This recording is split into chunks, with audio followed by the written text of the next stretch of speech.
Breaking Avenues. Allez, salut tout le monde, c'est Rémi Plamo Corner avec Zenko Hobby Forever pour le podcast numéro 2. Cette fois-ci, on s'attaque aux abrasifs. Salut les petits amis, on va vous poncer. Ça, c'était fin, comme une lime, par exemple. Non, plus sérieusement, après le premier sujet sur les pinces coupantes, tout naturellement, la suite passe à l'abrasif. Parce que pour un peintre, il restera toujours une petite trace à supprimer. Et pour quelqu'un qui veut faire du no-paint, soit ça reste comme ça, soit tu peux repenser sur les pièces blanches pour pas que ça se voit, mais ce sera trop bizarre. Vas-y Lionel, à toi, parce que là, je suis Oui, d'accord. Il y a, on va dire il y a 3 écoles. Allez, 3 écoles en fonction de votre niveau, de ce que vous avez envie de faire. Il y a le no paint, hein, on monte, on build simplement. On monte une maquette et puis voilà, on coupe, on dégrappe. On a un peu de son, on s'achète une God Hand et puis on s'arrête là. On n'a pas de son, on a une pince normale. Il reste un peu de plastique dessus, mais on s'arrête là quand même parce qu'on n'a pas envie de s'embêter ou d'abîmer davantage la maquette en ponçant. Ça, c'est normal. Il y a des gens qui veulent juste monter leur maquette. Puis il y a des gens qui font du no paint amélioré, ce que j'ai expliqué il y a déjà 12 ans de ça, c'est-à-dire on va quand même essayer un petit peu de poncer malgré tout les marques d'ergot, on va essayer de faire des petites retouches de peinture. Donc déjà là, le ponçage, ça devient intéressant. Et puis, bien entendu, troisième catégorie, celle qui nous intéresse principalement, celle des peintres, des maquettistes qui font tout de A à Z, montage, peinture. Et là, effectivement, le ponçage est une étape indispensable, primordiale, de préparation des pièces, à la fois pour gommer toutes les marques de coupure, mais également parce qu'on va pouvoir avoir besoin d'enlever des marques de moulage, de rectifier des pièces, de faire des améliorations après un peu de custom, etc. Donc c'est là qu'on va venir vous expliquer un petit peu quels sont en tout cas les outils de base pour poncer votre maquette comme il faut. à la base de la base, de toute façon, c'est la feuille de papier abrasif, hein, en différents grains, qu'on trouve soit chez les fabricants dédiés au maquettisme, comme Tamiya, Mister Hobby, tout un tas de marques obscures. On ne pourra pas toutes les énumérer parce que ce serait beaucoup trop long. Et après, il y a une école aussi qui parle des magasins de bricolage. Donc, ce qu'il faut savoir quand même, c'est que le grain le plus couramment utilisé, je pense, pour ma part, c'est du 600. Mais une feuille de grain 600 chez Bricotruc sera pas du tout la même chose qu'une feuille de grain 600 chez Tamiya, par exemple. Effectivement, alors on va peut-être commencer par parler des grains justement, pour nos amis, débutants. Je suis désolé, le bruit que vous venez d'entendre, Tu es tombé de ta chaise. c'est mon sèche-cheveux qui vient de tomber alors que je me suis rasé le crâne ce matin, mais c'est mon sèche-cheveux des figurines. C'est original. Donc, les grains, plus le grain est élevé, en fait, plus c'est fin. Hein, donc un grain de 2000, c'est du très fin, c'est pour faire du lustrage, par exemple, alors qu'un grain de 400, c'est plus épais, c'est pour enlever beaucoup de matière. Alors effectivement, quand on veut dégrossir, l'idéal, c'est le 600, 600-800, c'est déjà bien. Et le 1000, ça permet déjà d'avoir un lissage qui permet de gommer les imperfections et qui sera invisible une fois qu'on met une couche d'après, de la sous-couche, tout simplement. Donc voilà, 600, 1000, c'est un petit peu la base. Si vous avez besoin d'enlever un peu plus de matière, le 400, ça suffit. Et puis après, au-delà du 1000, c'est vraiment pour lustrer, pour avoir un truc hyper lisse si vous avez besoin spécifiquement, mais à part vraiment vouloir faire du gloss-gloss, c'est pas utile. Et comme tu le précises très bien, effectivement, le papier abrasif de bricolage, alors c'est bien parce que c'est pas cher, mais le grain ne correspond pas, il est systématiquement plus épais. Donc ça va être très bien justement pour faire du gros œuvre, enlever de la matière, mais vous ne pourrez pas faire de lustrage avec du papier abrasif de bricolage.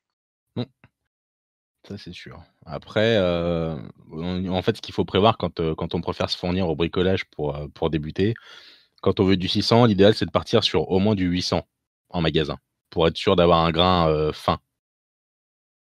Voilà. Après, si, ce qui est intéressant à avoir, on peut aussi se les fabriquer soi-même, c'est des petites cales à poncer. Moi, j'en avais acheté, des de chez Mister Hobby, quelque chose comme ça, sur lesquelles, en fait, on va venir, fixer notre papier abrasif au double face. Ça permet Oui, d'avoir tout des à cales fait. droites, c'est très bien. Oh bah, moi, pendant longtemps, j'utilisais tout simplement de la carte plastique, hein, comme cale pour coller Oui, du bah, papier abrasif. mmh. Il y a des petits trucs intéressants, que j'avais présentés sur le site, des cales, comme ça pour poncer, mais comment c'est des supports, en fait, ça permet de poncer les pièces dans un angle précis Oui, sans oui. sans partir dans tous les sens. Donc ça, c'est vachement pratique, ça coûtait pas cher. Donc on met la pièce dans un petit cran et puis on va venir faire des va-et-vient contre le papier qui lui est collé contre la paroi en face et ça permet voilà, de choisir l'angle, soit un angle droit, soit un angle à 45 degrés. C'est vachement pratique, là aussi plus pour le custom que pour nettoyer les pièces. Mais voilà, c'est des petites choses qui sont pas indispensables, mais qui facilitent la vie quand on en a besoin. C'est sûr, c'est sûr. Donc Ensuite, ça, pardon, papier, c'est la vas-y. base. Effectivement, bon, on n'a pas besoin, je pense, de développer plus que ça sur le papier.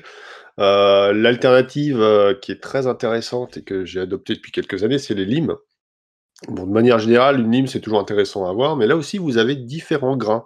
En général, celles qu'on trouve dans le commerce, c'est plutôt des grains épais, hein. Les limes, on va surtout s'en servir à la base pour enlever de la matière, plus fortement qu'avec du papier abrasif.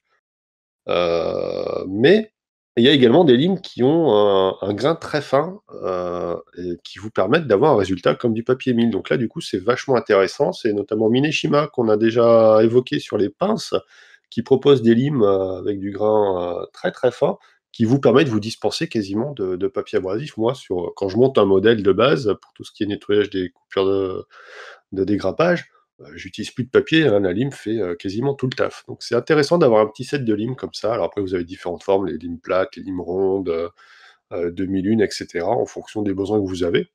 Ça coûte pas cher. Moi, je sais que mon Voilà, premier set de limes, je l'ai payé 10 balles, il y avait une dizaine de limes dedans, et je l'ai toujours 20 ans après, quoi. Parce que la lime, si on l'entretient, bah, ça dure hyper longtemps. Il suffit de frotter avec une petite, comment on appelle ça, les brosses avec les poils en laiton, ou je ne sais pas, là. Une brosse métallique, tu vois, pour voilà, nettoyer la lame, le pan, et puis c'est reparti. On peut même utiliser ce que j'appelle une chaussette Mig Jiménez, oui, ah bah, la une chaussette, chaussette de c'est hobby, c'est-à-dire que vous prenez une vieille chaussette et puis vous essuyez votre lime dessus, ça récupère tout ce qui est gras, justement, de ponçage pour la nettoyer. Mais je pense que dans le set de base d'un débutant, avoir un petit set de lime, c'est toujours intéressant. oui et là, encore une fois, alors par contre, je favorise énormément.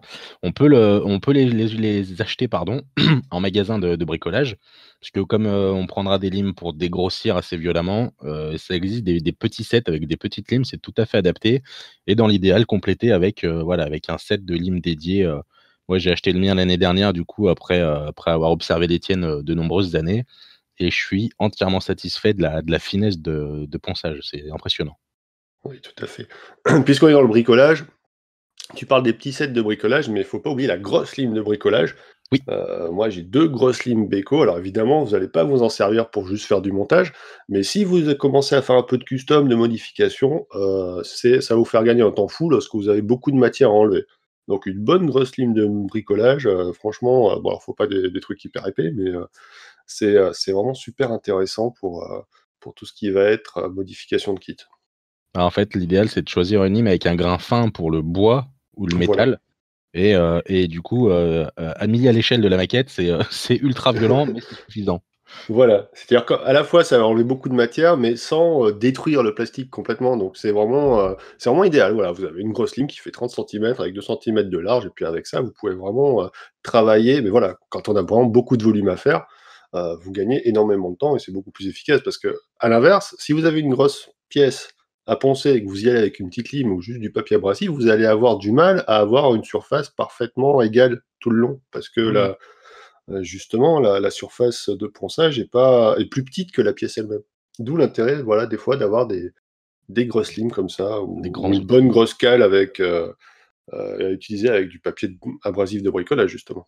Oui, c'est pareil, ça fait un bon compromis aussi, mais Voilà, donc c'est utilisez voilà, c'est votre suivant le cerveau pour matériel existant. réfléchir à ce dont vous avez besoin, finalement. C'est ça et pareil, ne pas se précipiter pour se faire un kit de démarrage, ultra complet comme ça, quand on débute, c'est pas forcément nécessaire. Non, effectivement, comme on le disait, un petit set de papier abrasif avec du 400, du 600, du 1000 déjà, vous êtes tranquille pour faire un kit ou 2, ça coûte pas trop cher, on en trouve partout. Ça, Oh c'est oui. plutôt cool. Mais on pourrait aussi parler des nouvelles options de ponçage, puisqu'il y a beaucoup de produits qui sont apparus, ces dernières années, entre les pads, les éponges, les sticks, tout ça. Maintenant, on a beaucoup, beaucoup d'options pour poncer. Alors, tout ça n'est pas indispensable, mais ça permet à chacun de choisir finalement l'outil qui lui convient le mieux. Par exemple, les éponges, c'est souple, c'est vraiment idéal pour venir poncer, tout ce qui va être courbe. Ah moi l'éponge, je suis fan, hein. J'en ai et encore une fois donc, les fabricants de produits spécial maquette les ont développés, mais à la base, ça vous pouvez les acheter moi j'achète ça sur un site qui vend du matériel de carrosserie et là on a une vraie finesse par contre de ponçage. C'est excellent et la différence de prix elle est non négligeable. C'est très intéressant. Ouais, ouais, on a une vraie finesse de grain, que j'ai retrouvé en fait en faisant un comparatif avec mes éponges d'internet et les éponges, j'avais de la Tamiya, de la Mister Hobby, des choses comme ça et il y a vraiment aucune différence, quoi. Avec un peu de chance, c'est peut-être le même fabricant d'ailleurs à la base, qui les fait, quoi. Bah, c'est souvent 3M qui fait ça de toute Oui, façon, qui est un fabricant très généraliste qu'on trouve partout dans le bricolage, dans la carrosserie. Donc au final, on voit bien que les usines, c'est les mêmes et puis les fabricants adaptent le marketing en fonction du de leur besoin tout marché. simplement et après j'ai aussi, j'ai récupéré là dans un lot d'outils que j'ai acheté d'occasion, un petit appareil, pour poncer qui a une tête, alors pas une tête rotative, ça fait juste des va-et-vient, d'avant en arrière avec un petit pad de papier abrasif qui est collé aux double face, dessus. Mais, pour m'en être servi, ça c'est vraiment du gadget et je trouve que c'est complètement inutile. Oui, bah, concrètement, c'est des brosses à dents électriques où ils ont collé les poils et ils ont mis une petite patte de ponçage au bout, quoi. C'est vrai Ouais, c'est ça. que Mister Hobby en avait sorti une quelques années, mais c'est pour ça, moi, du coup, je m'en étais bricolé une avec une brosse à dents électrique, premier prix avec la tête rotative. Mais c'est vrai que du coup, le pad est tellement petit, finalement, qu'il s'use super vite et c'est pas du tout pratique, quoi. Ah ouais, pour des alors je prends la grosse tête, mais pour des maquettistes comme toi et moi qui ponçons, beaucoup, beaucoup, beaucoup, beaucoup, un outil comme ça, va plus nous faire perdre du temps, que nous aider finalement. Ouais, complètement. C'est vraiment voilà, on a beaucoup d'outils différents, c'est vraiment à chacun de, bah, voilà, d'essayer puis de voir, ce qui l'intéresse, hein. Après, il y a tout ce qui va être lustrage, là, on passe encore sur autre chose, on en parlera peut-être plus tard, parce qu'effectivement, on va monter dans des grains, genre, 12 000, 20 000, il y a les pâtes à lustrer et cetera, Ça fera l'objet d'un podcast, numéro 47 je pense. puisqu'on arrive plus sur la fin, finalement, de la réalisation de la maquette, à ce moment-là. C'est ça. Donc en gros, si on résume un petit peu ce podcast, puisque cette fois on ne va pas oublier. Donc le papier abrasif, pour débuter, c'est ce qu'il y a d'idéal, de toute façon. C'est dispo à la fois, sur des sites dédiés, des fournisseurs dédiés ou en magasin de bricolage, auquel cas il ne faut pas, oublier de prendre un grain au-dessus pour avoir un petit peu plus de finesse parce qu'en bricolage, c'est quand même assez brut. Oui. Ah bah, je pensais que tu allais enchaîner en fait, Et puis, un petit set de limes, c'est toujours utile.